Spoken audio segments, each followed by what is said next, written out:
in that moment, it became so clear to me that like that which I am has not changed, while everything that I'm experiencing is different. That in that moment, it became clear to me how foolish it is to identify with that which changes, with identify with anything inside of experience. So that is when it became clear to me what, Ramana Maharshi was pointing to in the book Who Am I, where he says, Yeah. I is not the mind or body. I is not anything that changes.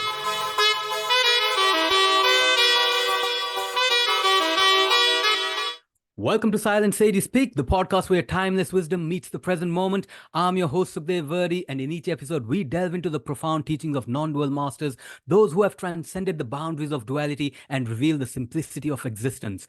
Join us on this journey beyond words as we explore the essence of being with those who have realized the truth that goes beyond language, beyond thought. Open your mind, silence your chatter, and let the wisdom of silent sages resonate within you. Today, my guest is a popular non duality coach and mentor on the internet. He's very popular on YouTube with over 56,000 subscribers. He was born in Chandigarh in India but moved to the United States when he was just 10 years old.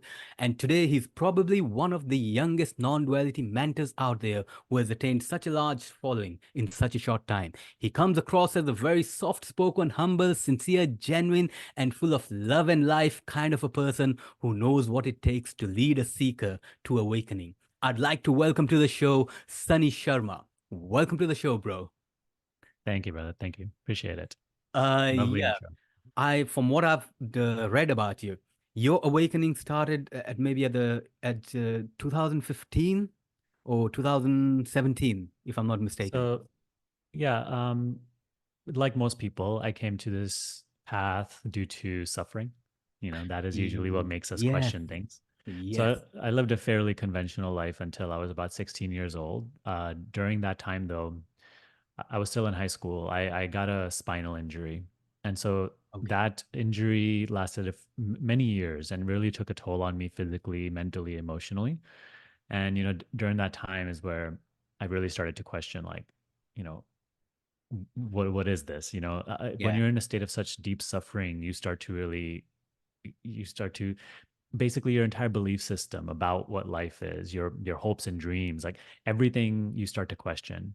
So that is really after going through many years of that deep suffering, I came across just beginner spiritual teachings, nothing crazy, just came across meditation, came across Ayurveda, and the empowerment teachings, which teach you to, to change your mindset, to change the way you perceive things so that you can create changes in your life. And so at that point in my life, everything was just about healing my body, because when you're in such a like a painful state of suffering, you just want to change that. yeah, So that is where I started. And I started to experience great benefit. I started to practice some meditation, some healing techniques, and, just some sort of like law of attraction type stuff. That's where I started to experience some good benefits. And then, once I started to experience that, that's what lit a fire within me of just like wanting to go deeper into these teachings. okay. And little by little, like I think as we go deeper into even the most beginner teachings, a whole world opens up to us. Yeah. So little by little, that's how it started. Okay. Yeah, but this is at the age of 16, you're saying. Yeah, 16, 17, I Wow, believe. that is really young. The only other Yeah. person I think I've heard, Ramana Maharshi had his awakening when he was 16. If you've heard of Yeah, him, yeah. yeah. So Well, you got into it because of you got into meditation and the Ayurveda and all this just because of the pain you were trying to get rid of the pain. Now, did meditation help with the pain? And it how was, did non-duality come into this? Because non-duality is completely way out of, like yeah, pain and physical well-being. yes. So in the beginning, it was mainly just like getting better and healing from my physical illness and learning to feel better about myself. So it was a mix of things. It wasn't just meditation, but it was like an Ayurvedic lifestyle, eating properly, doing yoga, all those things. It was like a holistic approach that started to make me feel better. Yeah. And as I started to make, like, as I started to feel better, I started to read more books and going deeper into the empowerment teachings. I wanted to change my life for the better. Yeah. When we are first a very weak ego, what we want is we want to become a very strong ego. We want to empower ourselves. Yeah. So now, through college and also a little bit after college, like those years, I really explored this teaching of just, okay, I want to change my life. And as I was practicing it, and again, like the one thing I've always just had is like when I'm really passionate about something, I really go all in. So with these teachings, I did the same exact thing, and I started to experience good results. And I started to find my passion, and I started to, do the work that I love and all that stuff. And at that time, my main intention was also to make money and change my life. So but as I started to experience that, I started to see that no matter what I achieved, no matter like what goal that I attained that I really, really desired, my mind was still restless. You know, I always still felt fearful of the future, fearful of like, oh, now I have this, it might get taken away. And I still always wanted more. No matter what I achieved, I always wanted more. It's not like I achieved a great ton, but like I started to notice very early on that no matter which goal I did achieve, it was just now next or more of the same thing. So I started like, that nature of the mind, which is always Yeah. lackful and restless, it started to reveal itself to me. And that is where the book Who Am I by Ramana Maharshi came into my experience. And that's the beauty of these teachings, is that like it finds you, you don't Yeah. find it. Yeah. Yeah. It continues to lure you deeper. Like the same power which brings Yes. these teachings into your life is the same power that constantly lures you deeper and deeper. So that's always what I've experienced. And so that's what happened in this case when I was started to inquire about the nature of mind in this way and see how it's always restless. No matter what change I make in my life, no matter how much I better my life, I'm still restless and insecure and Yeah. lackful. So that's where this teaching came into my life, inviting me to inquire within myself, inquiring, okay, what is it that I am here as, right? What am I Yeah. exactly? Yeah. And for the first time, my gaze went from outside to inside, meaning like away from experience to myself. Right. So that is really where it all started to go deeper into this path. From there, my interest really shifted. It was no longer just about what I can achieve or change in the world of form, but rather discovering the truth of it all, discovering what am I, Yeah. who Yeah. am Yeah. I? Yeah. Yeah. So once that fire got lit, then nothing was the same. Like then I was no longer Wow. just interested in changing circumstances. I was just interested in the truth. Yeah. Wow. That's really, really good because so you didn't really go through the teenage years of college life and partying and all that. I Probably did, I did. you So did. that You was a did good have. thing because this when I say like the spiritual teachings came into my life, they came into me very late in college. Like Oh, so because I got my physical like illness or injury in late high school. So then from there until like late college, yeah. I did experience all that, but it was those years were the years of pain. Those years were the years Oh, of like okay. yeah, a lot of Yeah. just mental and emotional suffering. And if anything, I was doing all those things and partying even extra hard to Uh, compensate for the pain that I was feeling, to kind of numb myself from it. So these teachings came to me like later in later. college. So that way I was able to experience all that. And Okay. that's good too, because I was able to even experience that side of things and how even that doesn't create happiness. Yeah. I, Yeah. I think that's very important on this path to like be able to come across all these experiences and see that all these things that we are taught to desire. Yeah. Yeah. We Yeah. are taught that like Exactly. desiring those things and attaining those things is what will make you happy. So I was Yeah. able to have all that. And therefore there's like a certain maturity that is born within you that you see, okay, Yeah. that is also not the answer. That's really, really good because I remember, and when these books, I think, Who Am I and Be As You Are by Ramana Maharshi, those are the Yeah. books that you mentioned that came. When you open them, And for the first time, you read something like, awareness, and you are not the body, and you are not the mind, and you are not, you're the essence, the awareness or the consciousness. Did that really did it make sense to you immediately? Did you like, or did you question what is this? Because most people, when you tell them you're not the body and all that, it's like, what are you talking about? This Mhm. is who I am. This is what I am. Yes, yes. And so did you like just accept them, or did you like, was there a resistance in what was being taught? So you see, this is where I consider myself lucky, is because, when, as I said, like when I went through that period of deep physical and Yeah. emotional and mental suffering, like all my belief systems were so like, and then of course, like I had given up on many things during that time. I had given up on um, things I would be able to do and like the life I'd be able to live. But then when the beginner teachings came into my experience and like everything began to change. So I started to see that, of course, like the way that I believe life to be is not exactly how Yeah. it actually is, right? Like that I could be wrong about anything. So when I started to get into these deeper teachings, and like right the first time that I read the book Who Am I, and it proposed all those ideas to me, there Mm. was a certain openness. I didn't understand it right away, of course, Yeah, of course. and the concepts still like seemed abstract, which they do, right? Because they're totally outside of our like Yeah. worldview. Yeah.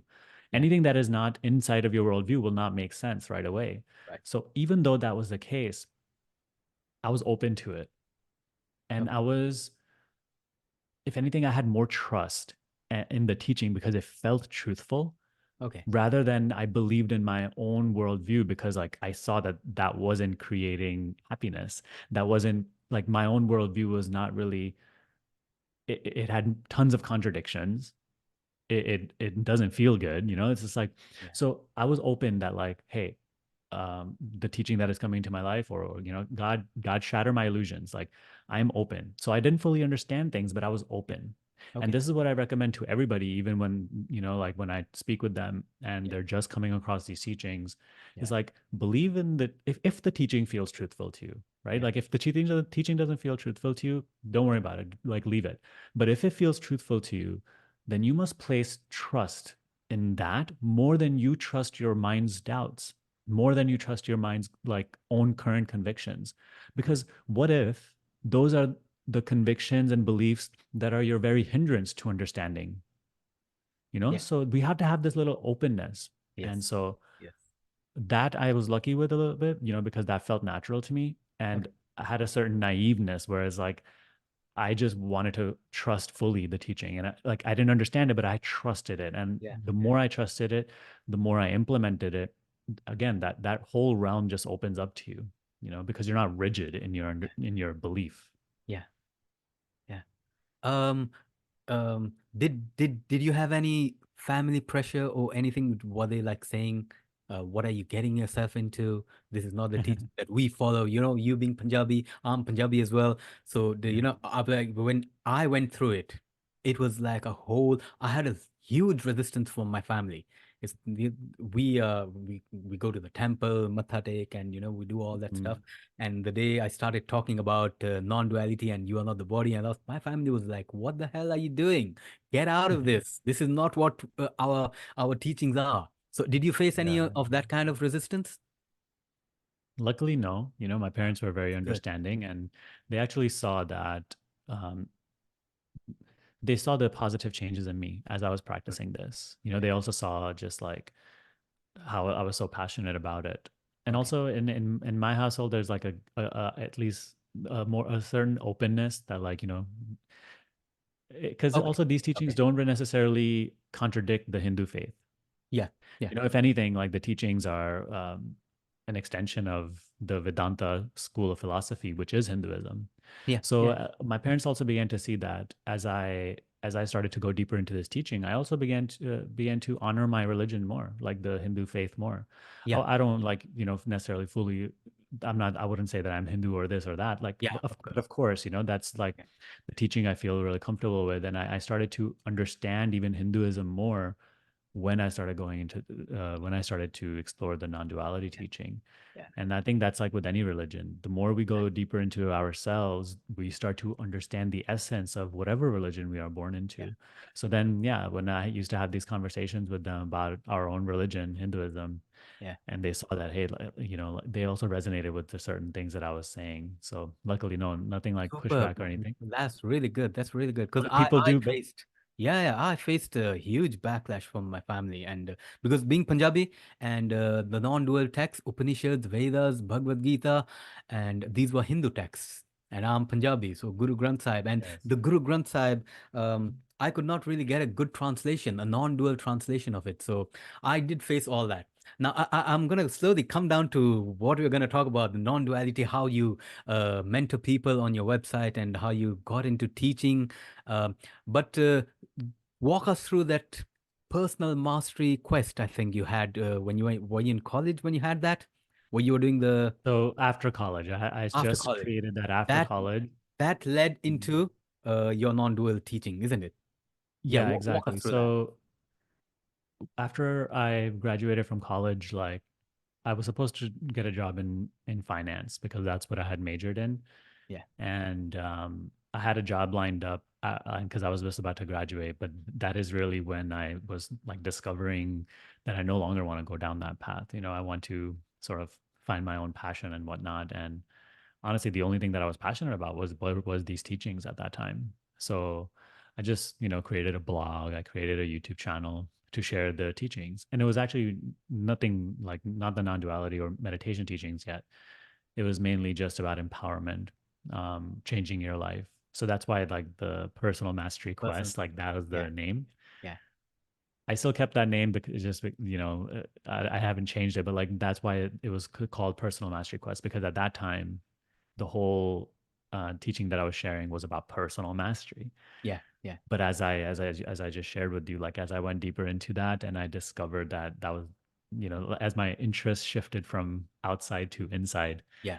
and I started to really become more passionate about these teachings, it no longer felt truthful or authentic to be Teaching it. sharing the other empowerment teachings. Yeah, yeah. I Not that get. they're not truthful, it's just that like it just didn't feel right for me Right. to share that anymore.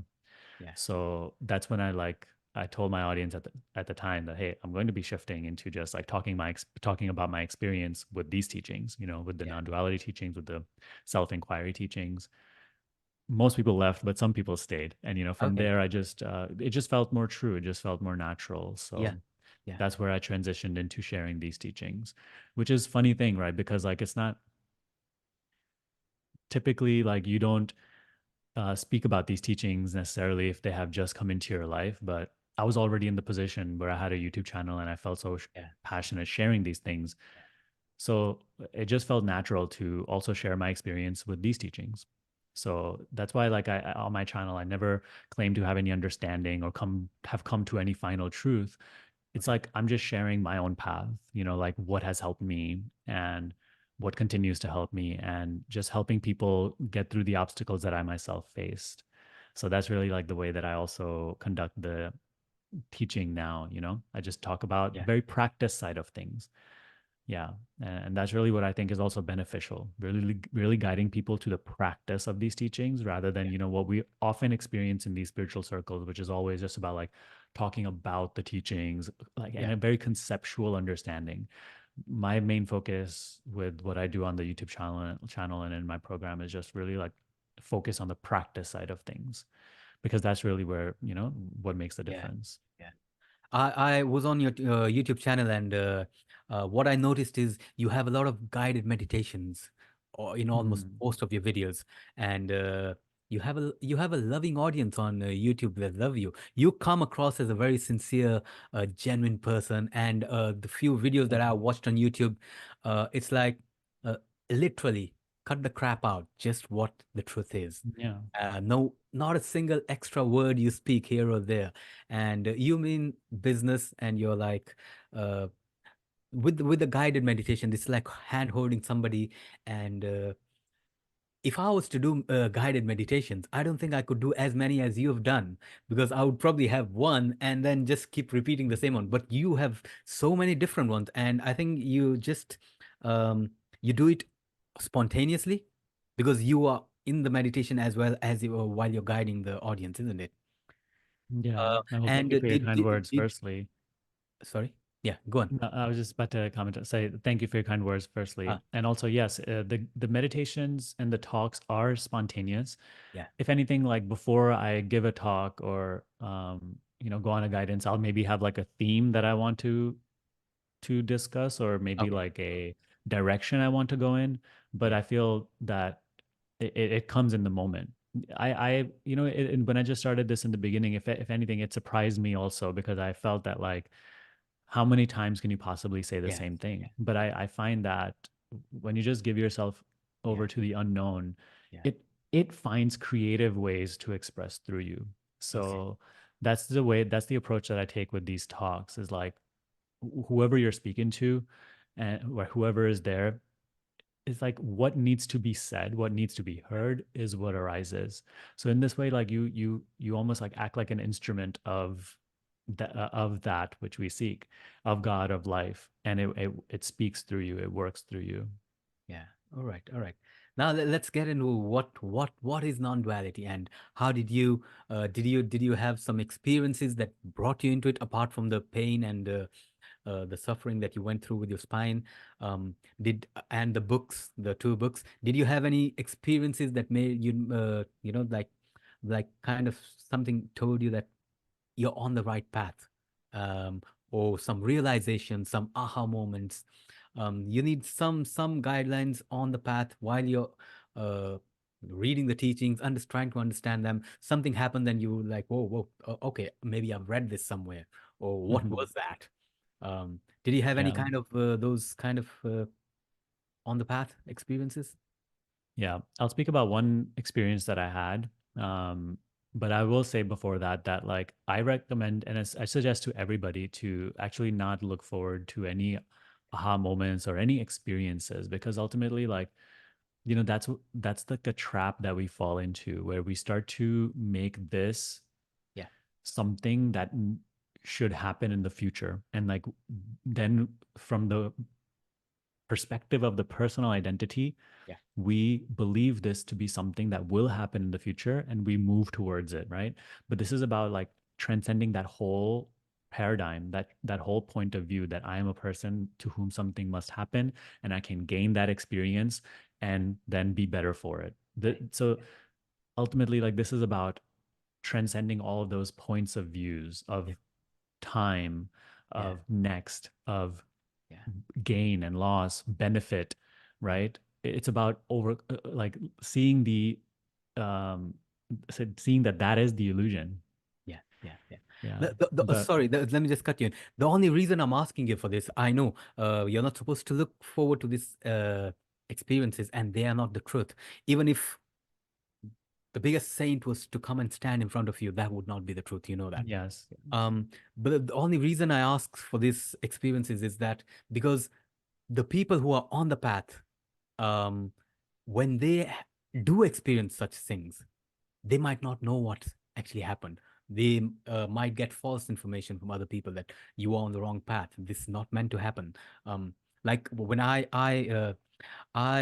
started off with the Bhagavad Gita. I was going through a very bad phase in my life as well, and three friends gifted me the Bhagavad Gita, which I read for 2 years. Wow. And then suddenly one day I woke up from my meditation in the morning, and I just woke up. My body froze completely, and I was Wow. thrown into the center of nothingness, and I was the entire universe. Wherever my attention went, I was there then and that. Now, when I came back to my senses, my mind came back. My first thought was, this is impossible, this is insane. And if I even spoke this to anybody, they'd probably think I've lost it. And I didn't know what it was. And then that's Mhm. what led me to go and seek and find out what this is. That's what led me to the Upanishads, and then led me to non-duality. And then I understood, oh, okay, okay, this is what it is. But Mhm. had I got that information, then I would probably have known that, oh, okay, yeah, I've heard this from that other person. They went through something similar. That's the only reason I ask for it. Right, right. Otherwise, we know that that's not the truth, and that's not Yeah, what we're yeah. supposed to look forward to. But then they do help on the path. Yeah, so I'll speak on one experience Yeah, like that. And yeah, thank you for sharing your story as well. That's very cool to know. But there was this one specific instant where like that was like a profound moment of clarity. It was when a few months into exploring these teachings that I discovered in the book, Who Am I? And Be As You Are, and I Am That by Nisargadatta Maharaj, where in that moment, I noticed that so what happened was that I was sitting in my room, and it was the same room that I was sitting in the exact same spot many years ago when I was in deep pain, when I was going through a lot physically and emotionally and mentally. And I remember just like in that moment, I was looking out the window. It's just this memory that I have. I don't know why, because like outside, my family was like playing in the backyard. They were doing something, right? And I was sitting there at that time. So many years later, when I was exploring these teachings, it just happened that I was like sitting in that same spot and looking out that same window. No one was outside, but it just reminded me of that memory from many years ago. And I noticed how, like, during that time, many years ago, the body was completely different, right? It was full of pain. It looked different. It felt different. The whole experience of the body was entirely different. Yeah.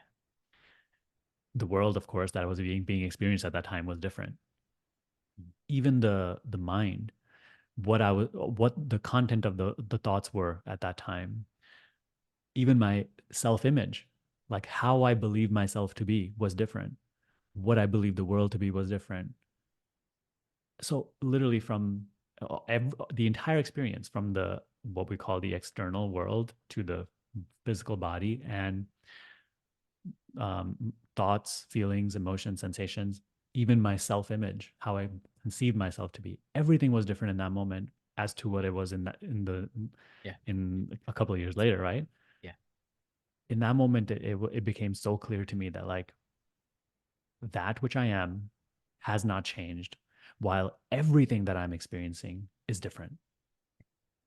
That in that moment, it became clear to me how foolish it is to identify with that which changes, with identify with anything inside of experience. So that is when it became clear to me what Ramana Maharshi was pointing to in the book Who Am I, where he says, Yeah. I is not the mind or body. I is not anything that changes. Yeah. Because I see that like in that moment, it became so clear that everything that is being experienced is like a dreamlike appearance. It has momentary existence. And like now, where was that experience from a couple of years ago, Yeah. right? Where is that now? In Yeah. that moment, it was so real. But where is it now? It has no existence. It's not waiting somewhere to be found. It just doesn't exist anymore. And the same thing is like what I'm currently experiencing, even right now, this experience of having this conversation with you, and the whole experience, even of the body and mind, like this whole experience very soon will no longer exist at all.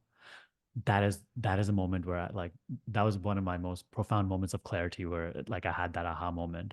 Other Okay. than that, honestly, everything on this path for me has been like a Yeah. gradual unraveling.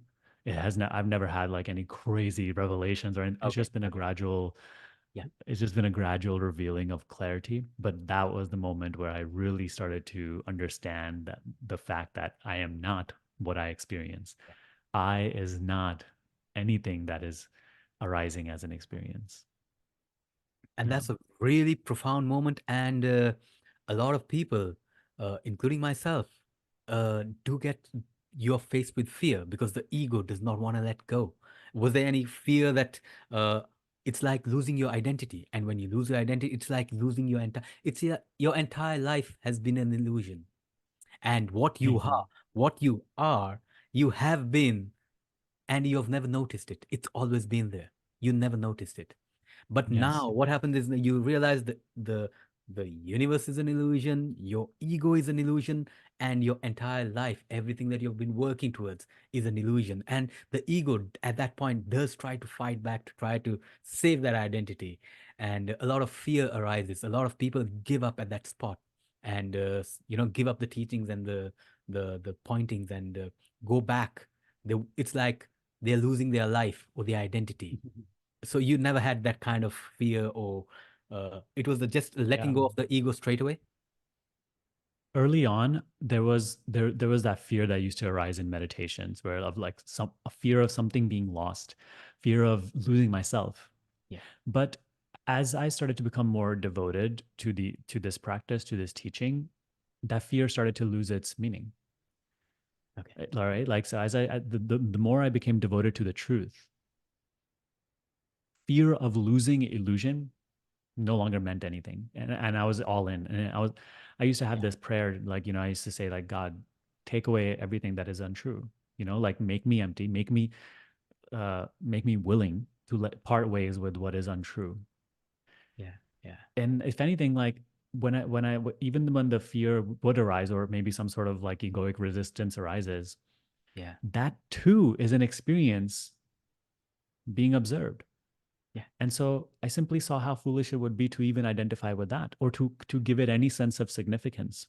Yeah. So even letting that resistance simply die out due to lack of interest, and because I also, like, we have to see, when we are embarking on these teachings, on this path, that like what we are pursuing, Yeah. right? What the direct, like with these teachings, what we are pursuing is far realer than Yeah. anything that we currently believe.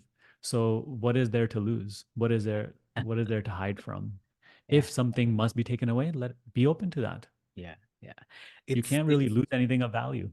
Yeah, it's the fear of losing identity. And I remember my sister in UK, she's into this as well. And once she was telling me, same like you said, during meditation, you'd be like fearful of losing maybe yourself. And I would tell her, how can you lose yourself? Wherever you go, you will be there. You are there. She Exactly. knows she's consciousness.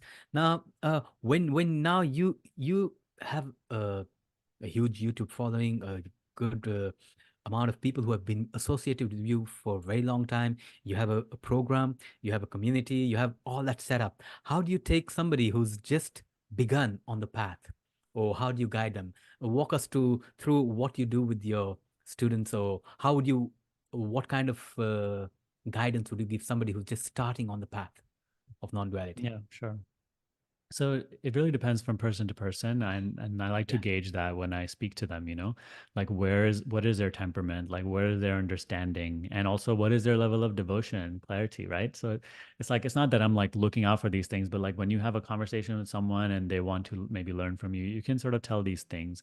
And so then you can see what is appropriate for them. There's some people who come across the teaching and they are more open, they're more available, they're more able to just be receptive to a direct pointing. Whereas there are some people who are, right, some like closed, reserved, still attached, very attached to their convictions and belief systems. yes, So, like, let's say if I see someone who is maybe really struggling with this, or not able to even understand the practice of self-inquiry, because on my channel and on my program, like the main practice we do is self-inquiry meditation, which, so it's the essence of meditation. So let's say like they have a difficult time with that pointer. The practice that we start them off with is awareness of sensation. So learning to be aware of sensation, of body sensation. So rather than constantly dwelling in thought, which is, right, just constant ideas about who I am, my life, and this and that, we start a foundational practice first of learning to take attention away from thought and simply anchoring it in sensation, because this helps us make our perception subtler. It helps us become more open and okay, present, from where the deeper teachings of self-inquiry start to become more available. But otherwise, like if a person is, already receptive to the self-inquiry teachings, that is the main practice we cover, which is learning to, rather than constantly being immersed in objects of experience, you are now learning to acknowledge and notice the subject. So it is a ongoing awareness of the subject, I, rather than all the experiences that I am having, right?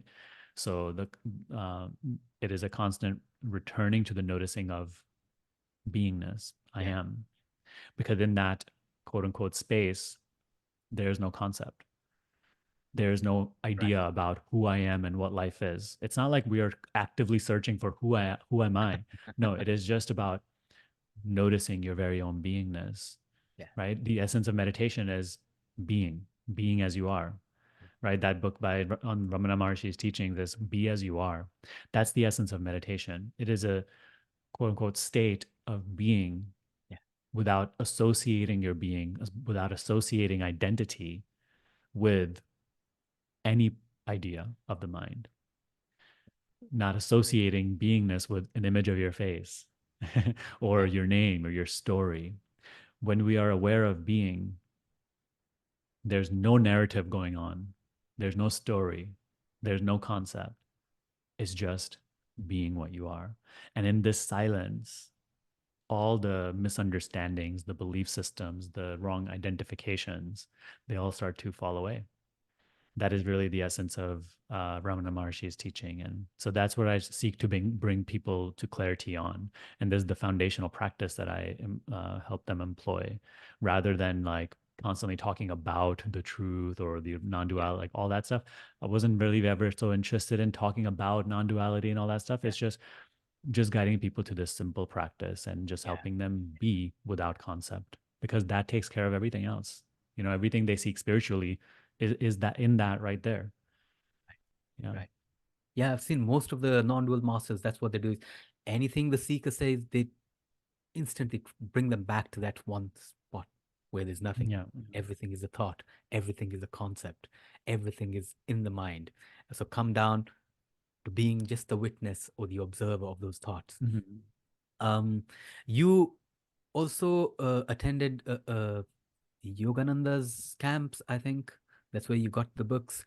And are there any other masters that you are also one of them who did not have a guru, a personal guru? I never had a guru as well.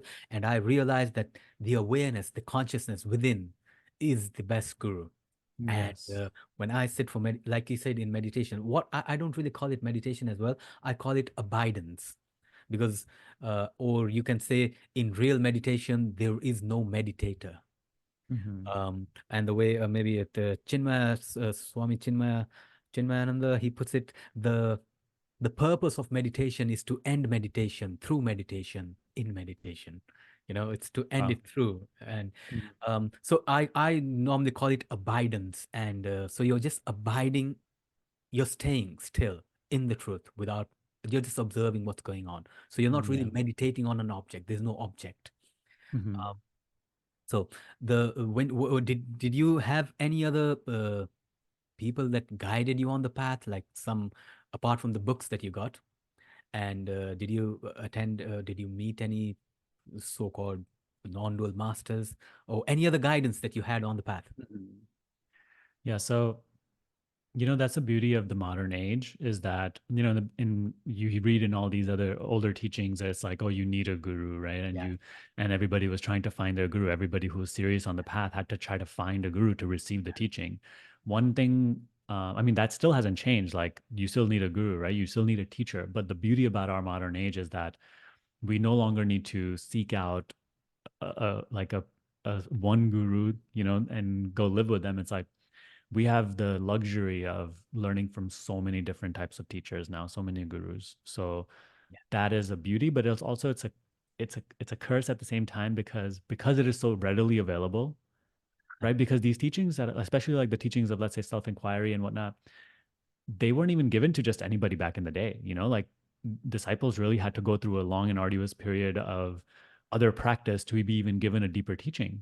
yeah, And that, like, during that period where the disciple had to, like, work with something else and maybe just clean the ashram or whatever, he yeah, built humility, he built strength, he built like devotion, right?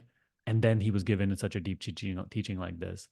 yeah, So having these teachings so readily available is also a curse at the same time because people receive them and there's still like there's immaturity, there's not really a real devotion to it yet, but that's fine. We'll leave that to God. But like, yeah, so that's the beauty of the modern age where we have all these readily available. So I would say, like, I've had many, many teachers. Yeah. However, the main ones that I have really resonated with the most are Ramana Maharshi. From him, I like this whole process of self-inquiry. I always felt so truthful, and I always resonated with so strongly. I felt a deep love and connection with him Yeah. always. So I learned that from him, and I continue to. Whereas from someone like Nisargadatta Maharaj, I learned like discernment, a certain like no nonsense attitude, Yeah. no tolerance for concepts. Uh, Yeah. he is also so loving, but in a very different way. And Mm. so he's a teacher that I really look up to because he has such a commitment to the truth that he does not put up with anybody's BS. Yeah. So I really learned that level of directness through him, Yeah. and being that direct in my own practice. From Yogananda, I learned devotion, like love for God, and and wanting to live a life in service to God by being your most authentic self and always remaining humble, like seeing that everything you do is through Him. Yeah. So Yogananda was also a big influence on me. I went to his center for the first retreat I ever did. I did it's called the Self Realization Fellowship in Los Angeles. It was his one of his main centers, and over there, like the love that I felt and the care that I felt from all of the people running that place was very, very Yeah. touching as well. But yeah, I've had many teachers along the way. Those are, I would say, the main ones. But yeah, like even on like YouTube, teachers like Rupert Spira, Muji, Yeah. yeah, really, I try to look at it this way: like anybody you come across on this path is a Yes. teacher of yours. And when we Yeah. start to see everybody, especially like our close and like loved ones, as like our teachers, then that's where a real opportunity for growth really lies. Yeah, yeah, yeah. I was reading on your website, you recently got married. Congratulations on that. Thank you. And you Yeah. were mentioning that your wife is your biggest spiritual, Yeah. your It is true. sadhana practice. Yes, Uh, yes. I yeah, really believe so. It's like yeah, yeah, because you see, we're like we want to find a teacher, we want to find a yeah, guru, but it's like we what if, you live your entire life and like at the end, like God shows you that like, hey, I gave you all these gurus, I gave you all these teachers. You just didn't you just weren't yeah, aware of it. yeah, So yeah, I really look at like every problem that we come across, every challenge, even all of our relationships, they require such a like a gentle care and attention, and we have to like move through all of these things yeah, while practicing the teachings. Otherwise, the burden of the world drowns us in suffering. So that's the way I approach it. Like my relationship with my wife, the work that I do, any personal problem or situation or challenge, yeah. everything is your teacher. And in Yes. order to Yeah. grow from it, learn from it, you have to become the living embodiment of these teachings. Absolutely, absolutely. Why I'm asking this is because I grew up where we were told or we were taught that you need a living guru on this path. You can't just do it Mhm. by reading books and all that. And I always used to question, what about Guru Nanak? Who was his guru? Mhm. He never had a guru. What about Kabir? He never had a guru. What about all these other saints? And mostly I never got a satisfactory answer. And then when I came onto the non-duality path, there is a Gita on the word guru, Guru Gita. It explains what the meaning of guru is. And the guru is the wisdom that's already within you. And Mhm. what non-duality does is removes the ignorance of what you think you are, and the guru Yeah, reveals himself. And Ramana puts it really, really well. He says, God, guru, and the self are one and the same. You one know, and the same. and as I used to sit for my meditations, and when I used to sit in silence, I would get the answers whatever I asked within, and I would sometimes wonder, how do I know all these things? Mhm. How are they coming? Exactly. And I realized there is a guidance there in between. And also another thing, uh, the guru is looking for you as well. You know, Yes. I was not on the path of non duality. I started off as a devotee, diehard devotee of Krishna. And love, the unconditional love, that was all I was into. And after that experience, I was thrown into non-duality on the path of knowledge. And that's where I started learning that, no, you're not the body, you're not this, you're not all. And I started reading the teachings, and I ended up with finding out that the ego is the main culprit that's stopping even you, who the person who thinks he wants to get realized. It's like the ego trying to, I want to get rid of me. Yes. How am I going to get rid of me? And Mhm. Ramana found me. So Yes. I was on his path, not knowing who he is. And he came to me. And that's where I was convinced that if you follow the path of a certain guru, and you don't even know that guru exists, that guru will come and find you himself. Yeah. And so Very, very true. I had this wonderful experience with Ramana as well. I don't think there's any point of sharing it, but you want me to share it? Uh, I Yes, woke do. up one night as I was asleep. I suddenly my body was woken up, and I sat up on the bed, and in front of me on the wall is Ramana's picture made of light, and he makes eye contact with me, and then I go back to sleep. And then the next night, same thing happens. I wake up again, I sit, and this time it's a picture of Guru Nanak. He looks into my Mhm. eyes. I feel some transmission kind of stuff happening. And then I go back to sleep. In the morning, I wake up, I meditate. I knew by that time that these things don't really mean anything. So it's not like, oh, whoa, I Yeah. met, Ramana and Guru Nanak. But the next morning, when I sat down for meditation, I was held, my energy body within was taken out of my body. And then I had some spirit kind of stuff just came out and merged into the universe. And ever since, I have never been in my body. I am not in my body. So my point here was that the guru will come looking for you. And then when you Yes. read other books like Avadhuta Gita, he Mhm. talks about 24 gurus of his. He learned from everything. He would look at a bee and he would say, that's my guru. He would look at a cat, he would say, that's my guru. So like you said, It sounds anything silly, that but it's true. It it really is. It is. is. So when you understand the guru is simply that what where you're getting a teaching from, where you're getting a learning from. So you can have as many gurus or as few as them, and if you're on a certain path, the guru of that path will come and find you.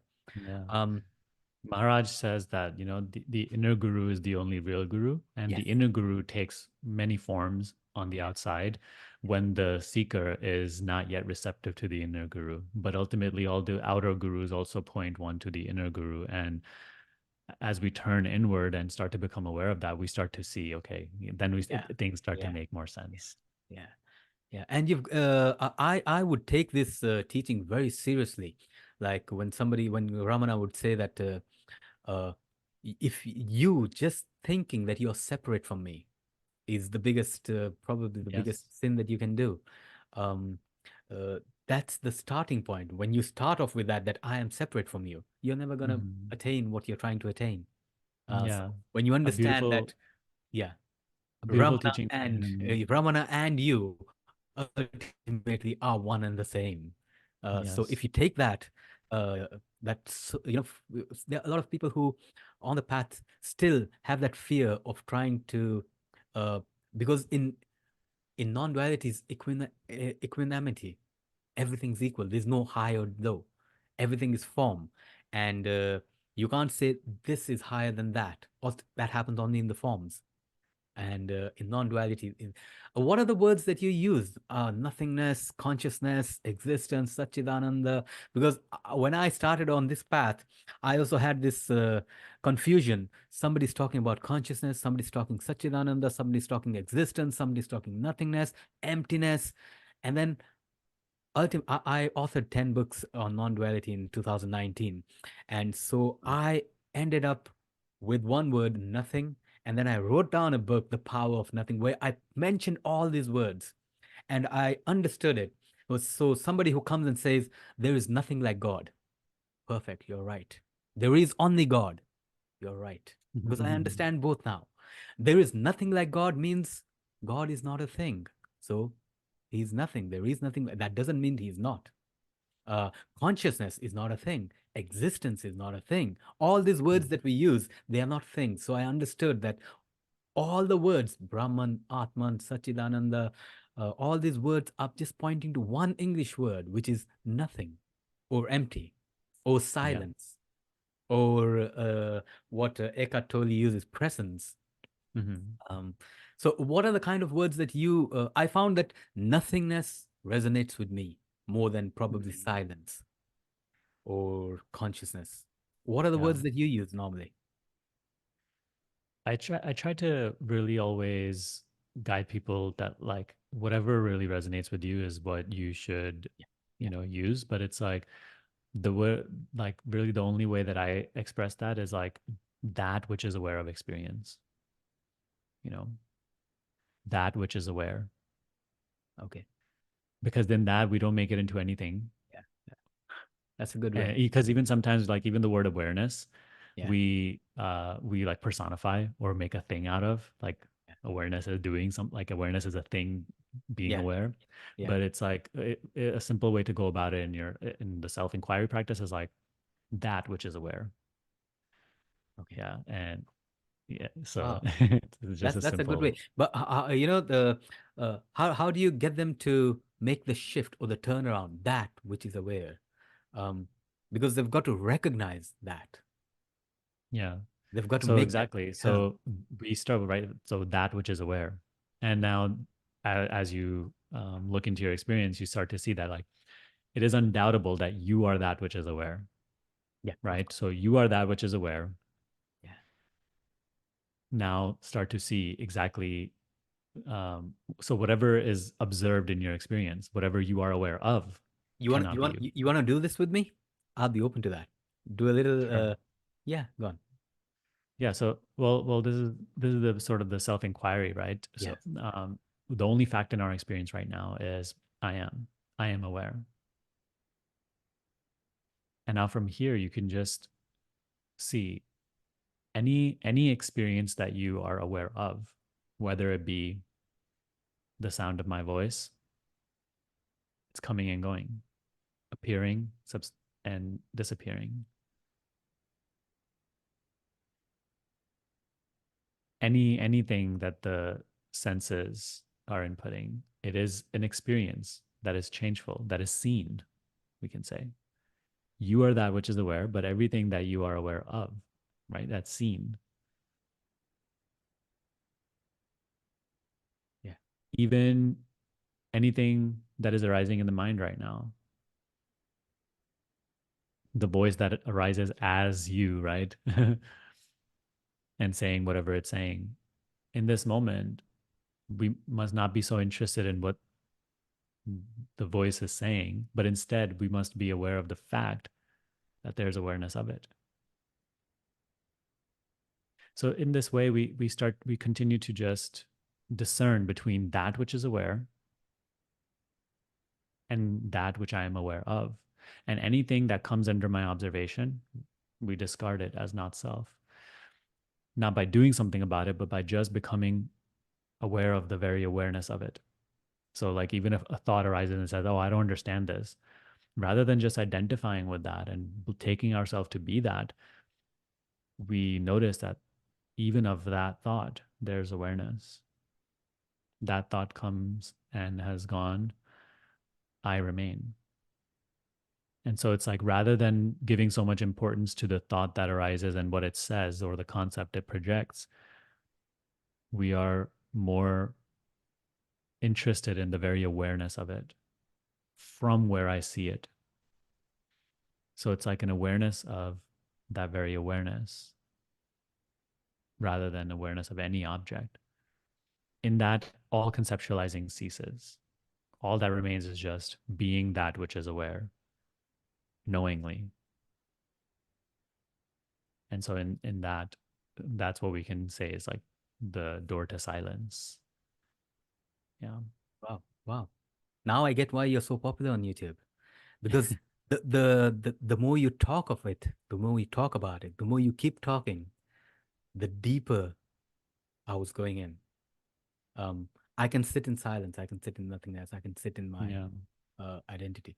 But the more I was listening to you, it was getting deeper and deeper. Yeah, I try not to talk too much, but sometimes. Yeah, that was really good. That was really good. We normally try to keep this to about an hour, so we've just got a few more minutes. There was one particular video of yours on YouTube that really, you know, intrigued me. It's titled "The Three Powerful Self-Inquiry Questions That Dissolve Mind Identifications." Do you Mhm. remember them three, the ones that you spoke about?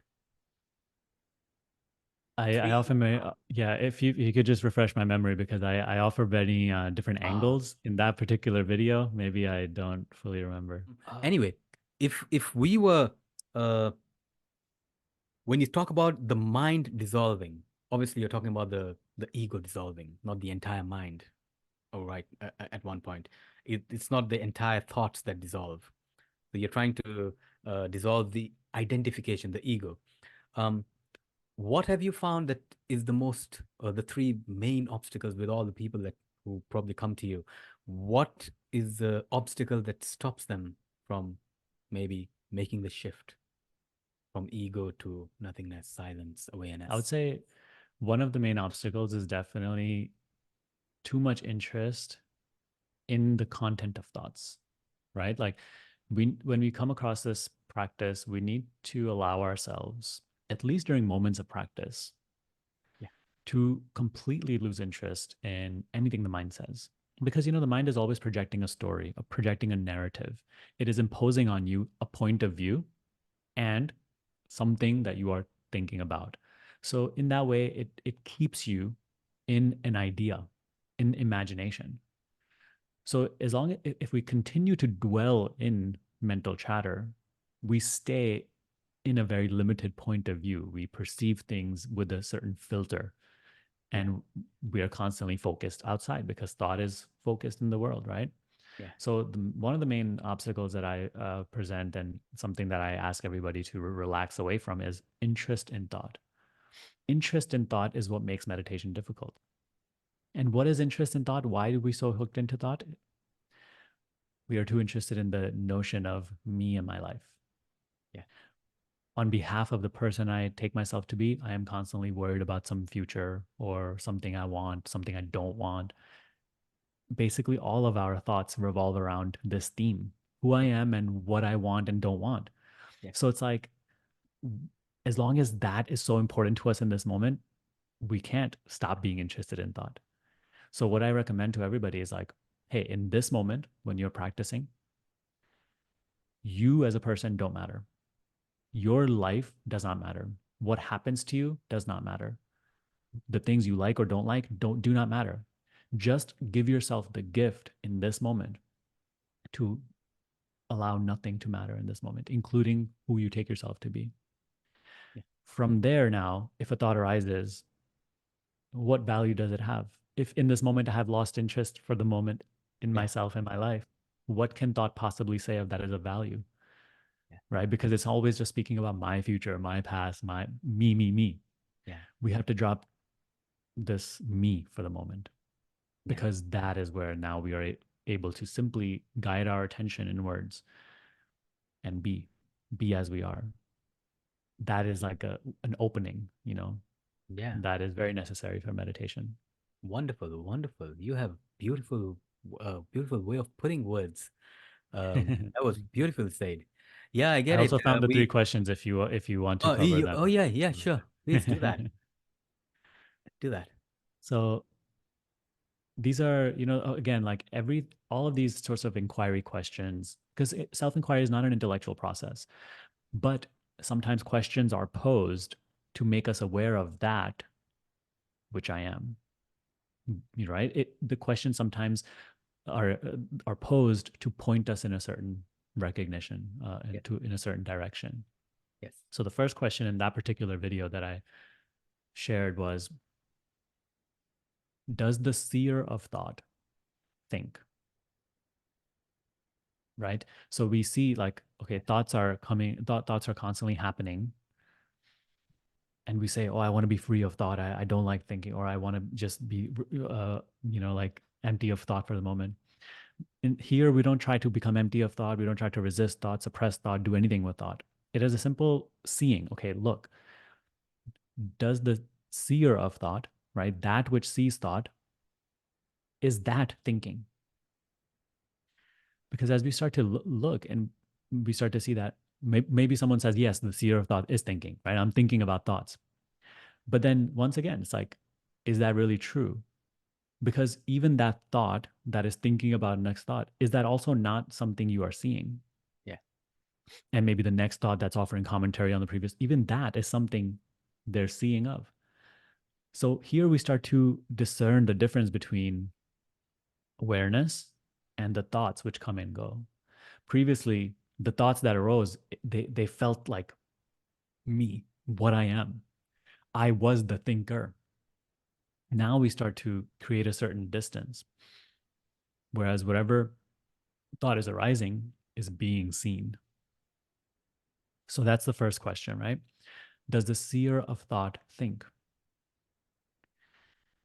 Now, this goes into the next question, which is, do you see from thought, or is there a seeing of thought? This also helps us to Yeah. detach our beingness from thinking, the process of thinking. We start to see. So there's the inquiry. Do you see from thought? Is thought that which is seeing? Or is there a seeing of thought? When we genuinely conduct this inquiry and look into our experience, not thinking about this, but just looking, we start to find that, yeah, I'm not seeing from thought. Anything thought says, I am the seer of. Yeah. Once again, we start to discern between awareness and thinking. And we start to, right, as we start to become more aware of the field of awareness from where I see, from where the thought is being seen, the identification with thoughts is diminishing, because that's what identification means. It means taking yourself to be what you are seeing, Yeah. taking yourself to be something. Yeah. If I start to see that I am that which sees, whereas thoughts are appearing and disappearing, that identification is going, you Yeah. know. Yeah. So lastly, the next and last part of this little inquiry is that, are you aware as a person, or are you aware of the person, of everything personal? So just like with thought that we did, right? Like, are you aware from thought, or are you aware of thought? Now we also take that a step deeper, because like we have this whole notion that I am a person, I am this, this, and that. So it's like everything that you believe yourself to be, are you aware from that, or are you aware of that? Are you aware of that as a changeful process? This goes back to the experience that I told you about that I had when I was looking out the window, sitting in that same spot, like where I started to see that everything I believe myself to be is actually like something that I am aware of changing. Yeah. That which I am, I don't know what that is. I just know that I am aware. But everything that I believe myself to be, that which I constantly act as, and I act from that reference point, it's actually also being observed as a changeful process. Right. So just like before we created a sort of a separation between myself, that which is aware, and the thoughts that are coming and going, now we do that with the entire what we call person. Person. Anything personal, even like, let's say, the sensation of your head, right? It feels like, hey, I'm like right here, and I'm here in the head. Yeah. We start to see that even the sensations of the head is something there's awareness of. Yes. Where is exactly that awareness located? Any location we can find that we feel like I am in that is like an object. There's also awareness of. So these are very powerful questions which just point out certain truths of our experience, Yeah. which dissolve identification with illusion, with everything you are not. This is Yeah, powerful. This I remember I watched it and I said I must ask you about it. This is really good. You've just separated first the thought, made the gap bigger, and then you've taken the entire person away from. yeah, That's really good. That's really good. And I think if the more you keep doing it, the gap gets bigger, exactly. and and then the whole identification of the person drops completely, and really does not matter what's going on with the person. You're Yeah. established in that awareness. And this is a really important phase of practice, you know, like I hear from a lot of like people who are into these non-dual teachings, and they say, oh, but you know, that's just creating a separation and that's not going to help. And like, oh, you No. actually have to understand oneness and all. I understand, like, you know, we do have to come to the understanding that also that which we observe is also one in essence and substance as that which is aware.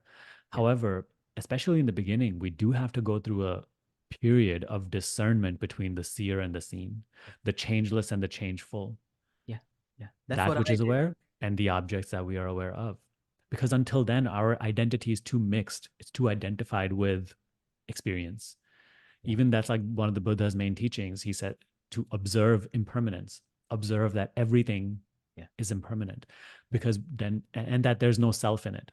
There's yeah, no self in anything that is being experienced.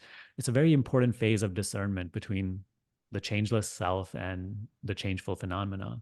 Later comes the stage then where it starts to become naturally clear to us that that which is also being seen as, that which is appearing as a changeful experience is also an appearance made out of the same, you know, yeah, call it essence as that which I am. But yeah, that's later. That happens naturally. This phase of discernment is where, you know, it's yeah. required in the beginning for sure. It is. It is. It is. It has to be the first step, because the unchanging is the there's only one that's unchanging. Everything else is Mhm. changing, and you've got to establish yourself in that one. And then when you come back, then you realize, oh, all this is in that. It's all Yeah. happening in that. Hmm. It's not Yeah. separate from Well it. said. Yeah. All right. Um, we're running a little short of time. I want you to let the people who are listening, the people who are watching, what do you offer? How can people get in touch with you? And what your program is all about, and basically how they can find you and learn Sure. from you.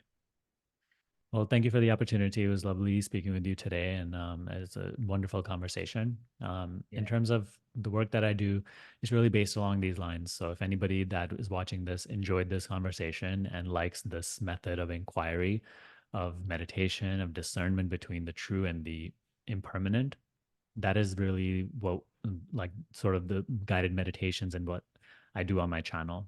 So you're free to look me up on YouTube under Sunny Sharma, right? And you'll see plenty of those videos. I also run a program for those who want to go deeper into this and want more like a structured system, right? So in our School of Awakening, we have like a step by step, day by day course that guides people from the surface of this understanding and practice deeper, day by day, into really the becoming established in this truth.